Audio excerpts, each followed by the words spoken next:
Bienvenue dans l'émission Saveurs divines. Cette bonne nouvelle du royaume sera prêchée dans le monde entier pour servir de témoignage à toutes les nations. Alors viendra la fin. Ce pain céleste vous est présenté par Immaculée Niraneza.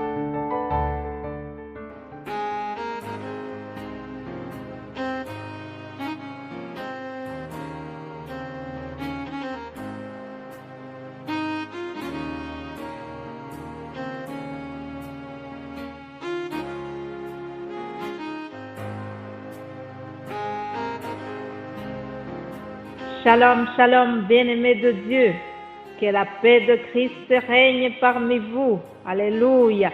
C'est vraiment plus que jamais, c'est plus que jamais l'occasion de se saluer par cette salutation noble, la salutation qui nous vient de notre Seigneur, celle qui consiste à se souhaiter la paix. Alléluia. Shalom veut dire la paix, vous le savez, mais je le répète, on ne sait jamais. Alors, comme cette semaine est consacrée à la paix, je voudrais vraiment encore une fois vous souhaiter la paix de notre Seigneur Jésus-Christ. Que celui qui manque la paix la trouve au nom de Jésus. Que celui qui manque la paix puisse aujourd'hui expérimenter la paix qui nous vient de Christ. Alléluia, c'est lui l'auteur de la paix. Je le remercie, je le bénis parce qu'il m'a donné cette mission noble de le servir. Et c'est vraiment un honneur, c'est un privilège de pouvoir être l'ouvrière du Seigneur, de pouvoir servir l'Éternel avec vous. C'est vraiment un privilège et je remercie Dieu. Je le remercie pour vous tous. Je le remercie pour la santé qu'il me donne, pour le souffle de vie.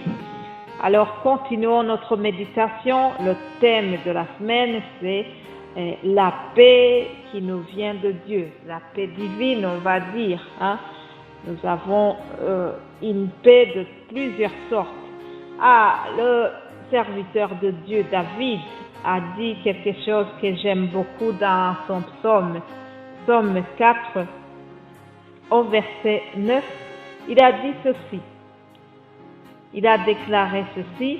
Je me couche et je m'endors en paix car toi seul, ô Éternel, tu me donnes la sécurité dans ma demeure. David a déclaré qu'il va dormir en paix. Il dort en paix.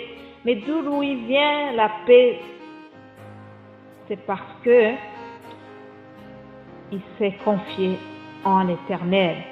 C'est l'Éternel qui lui donne la paix. C'est l'Éternel qui lui donne la sécurité.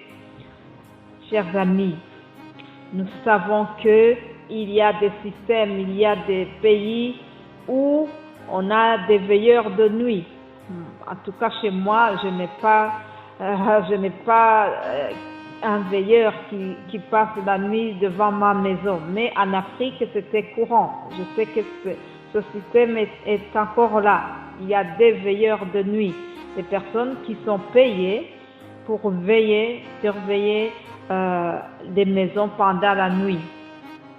En quelque sorte, lorsque les familles ont un veilleur, ils dorment en paix parce qu'ils savent que s'il y a un voleur qui ose se présenter, le veilleur sera là pour l'attraper. Ceux qui sont bien équipés, ceux qui ont des moyens, ils donnent même des armes à leurs veilleurs. Alors, je voudrais vous dire que nous, les chrétiens, nous qui avons confié notre vie en Jésus-Christ, nous avons un veilleur éternel. Celui qui nous garde ne sommeille ni ne dort. Il peut arriver que le veilleur humain s'endort la nuit. Il peut arriver qu'il soit vraiment épuisé et qu'il va dormir. Alors, lorsqu'il dort, le voleur risque de venir. Mais pour nous qui avons mis notre confiance en Dieu, il veille sur nous 24 heures sur 24 Et la parole nous dit, celui qui veille sur Israël ne sommeille ni ne dort. Ah, je voudrais que tu mettes ton prénom là où se trouve l'Israël. Aujourd'hui, Israël, c'est toi et moi. Celui qui veille sur Israël ne sommeille ni ne dort. Celui qui veille sur toi ne sommeille ni ne dort. Alléluia. Réjouis-toi parce que tu es couvert par une assurance de tout risque. Alléluia. Nous sommes couverts par une assurance du Très-Haut. Nous sommes sous la protection du Tout-Puissant. C'est lui notre refuge et notre forteresse. Et il nous promet d'être avec nous. Il est fidèle. Et sa fidélité, c'est comme un bouclier. Alléluia. Alléluia. Nous aimons vraiment la parole de Dieu. Alléluia. Alors, il y a aussi une autre parole que je voudrais vous lire. Ça se trouve dans 2 Thessaloniciens, chapitre 3, au verset 16. L'apôtre Paul a écrit aux chrétiens de Thessalonique et en terminant sa lettre, il a dit ceci. Que le Seigneur de la paix vous donne lui-même la paix en tout temps, de toute manière. Que le Seigneur soit avec vous. Alléluia. Remarquez que le mot paix revient 2 fois dans ce verset. Que le Seigneur de la paix vous donne lui-même la paix en tout temps, de toute manière. Que le Seigneur soit avec vous. Alléluia. Voilà ma prière pour vous, chers amis. Je voudrais terminer par cela. Que le Seigneur de la paix vous donne lui-même la paix.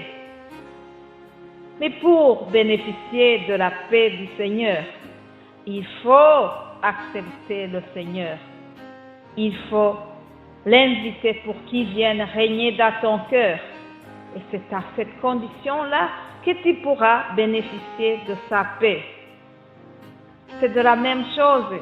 Lorsque tu veux être couverte par une assurance, tu dois d'abord souscrire une assurance pour avoir leur protection. Voilà, c'est la même chose pour notre Seigneur. Si vous n'avez pas souscrit votre assurance dans le Seigneur, vous ne pourrez pas avoir sa protection. Alors je vous invite, chers amis, si vous n'avez pas encore fait cela, je vous invite à recevoir le Seigneur dans votre cœur. Ainsi, vous aurez droit à sa paix. Alléluia.